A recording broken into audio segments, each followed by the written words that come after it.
Police officers often scan license plates for red flags while they're cruising through town in between calls. Sometimes it's a quick glance to see if the registration tags are valid, or the officer may enter the license plate number and run a quick search through the police database.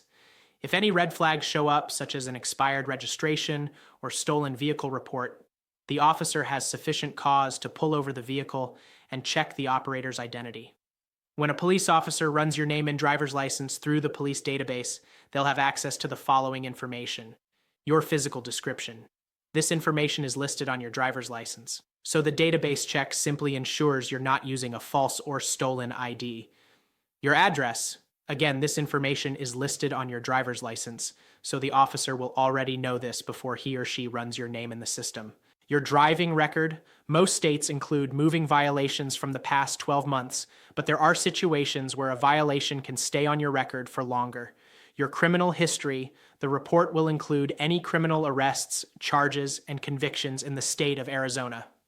Criminal arrests, charges, and convictions from other states may or may not show up on the report, depending on that state's reporting policies.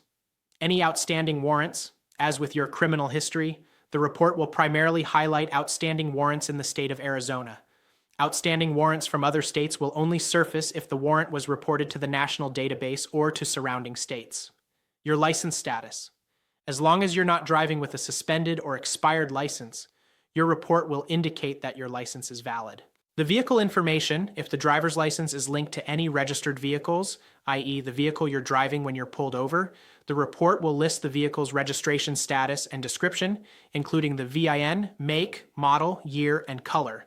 Some states don't list the model name and instead include the vehicle type: convertible, coupe, SUC, etc. When a police officer runs your license plate, independently or in conjunction with a traffic stop, the officer will typically see the vehicle's registration status, valid, expired, or stolen, the vehicle description, VIN, make, model, type, and color, and the owner's identity, name, and description. In Arizona, the report will also indicate whether the registered owner's driver's license is valid, expired, or suspended, and whether the vehicle is properly insured. When the license plate report flags a potential issue, the police officer should attempt to identify the driver before pulling over the vehicle. If the driver appears to match the registered owner's description, e.g. white woman age 65 with black hair, then the officer is free to flip on the lights and pull the vehicle over. If the driver doesn't match the description in the report and there isn't a stolen vehicle report, it's up to the police officer's discretion to pull over the vehicle. When law enforcement issues a BOLO, be on the lookout for a person, the police database will trigger an alert for people with similar names. For example, a BOLO for Sam Smith may flag the names Sam Smith and Samantha Smith. As such, it's possible to mistakenly have your name flagged when police run your driver's license if there's a BOLO for someone with a similar name. When this happens, the officer should compare your physical appearance to the description of the person with the BOLO, and they may ask you some personal questions to eliminate any suspicion. A BOLO for a vehicle often includes partial information, so it's also possible to get caught up in the net if your vehicle matches part of that description. For example, if the police are looking for a late model red Mercedes coupe, and a police officer happens to run your license plate while stopped behind you at a traffic light, the BOLO may trigger a traffic stop if you drive a matching vehicle. Similarly, if your vehicle's VIN includes enough matching digits to the vehicle the police are looking for, having 7 of the 17 digits may trigger a match, your vehicle may get flagged for a traffic stop.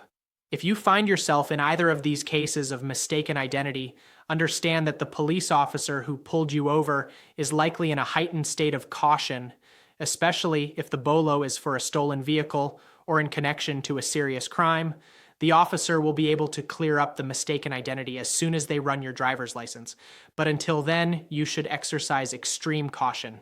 Of course, this doesn't mean that the officer has the freedom to infringe on your rights, and you should consult with an attorney if you are assaulted or wrongfully detained. Citizens in the United States have the right to due process, fair representation, and a fair trial. If you are detained or arrested, there are 5 important things that you need to remember to preserve these rights. You have the right to remain silent and speak to an attorney before speaking with the police. Your only obligation is to provide your name and address. Don't offer any excuses, explanations, alibis, or stories by yourself. You can establish a defense when you go to court, ideally with the help of an attorney. The police officers who arrest you may try to convince you that talking to them now makes things a lot easier for you, but in the end, it only makes it easier for law enforcement. Exercise your right to an attorney immediately, even if you can't afford one. If you need the assistance of a public defender, ask the police how you can contact one. Do not, under any circumstances, say anything without a lawyer. You have the right to make a local phone call within a reasonable amount of time after your arrest or booking. Depending on the situation, you may choose to call an attorney, a bail bonds agency, a relative, or a friend. In some cases, you can have your bail lowered or obtain a release based on your own recognizance without bail. Before you post bail, ask your attorney to speak with the judge to see if these options are on the table. To protect your right to a fair trial, refrain from making any important decisions about your case until you have consulted with an attorney. Call the Jackson White Criminal Law Team at 480-745-1639 to discuss your case today.